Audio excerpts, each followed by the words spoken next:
Kesalahannya adalah ketidakpercayaannya itu, saudara, akan kebangkitan Tuhan Yesus Kristus. Ya. Nah, saudara yang terkasih di dalam Tuhan, saya mau memberikan sekarang kesimpulannya antara salah dan sesat dari konteks yang kita perhatikan tentang Thomas. Jadi salah adalah keraguan pribadi yang tidak dimaksudkan untuk mengubah keyakinan orang lain atau membentuk ajaran baru. Itu namanya salah. Jadi tidak ada di dalam cerita itu Thomas kemudian memaksa Petrus, memaksa Andreas, memaksa para murid-murid yang lain, atau kemudian dia keluar dari ruangan itu dan kemudian dia pergi menyebarkan berita hoaks ya, yang menyangkut dengan ajaran baru di mana dia menyatakan bahwa Yesus tidak bangkit, ya, Yesus bukan Allah, ya, Yesus bukan kebangkitan dan hidup seperti yang dikatakan dalam Yohanes pasal 5.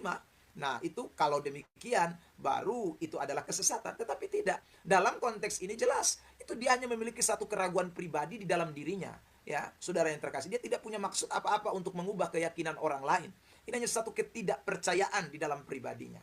Nah, saudara yang terkasih di dalam Tuhan Yesus Kristus, sementara sesat adalah tindakan menyebarkan keyakinan yang salah sebagai kebenaran sehingga mempengaruhi iman orang lain secara negatif. Nah, itu adalah sesat. Jadi, suatu tindakan untuk menyebarkan keyakinan, ya. Dalam konteks ini kalau misalnya Thomas itu sesat, tadi saya bilang dia pasti pergi. Dia keluar dari tempat itu, atau paling tidak dia memaksa Petrus, dia memaksa Andreas, dia memaksa para murid-murid yang lain untuk mengikuti pola pikirnya.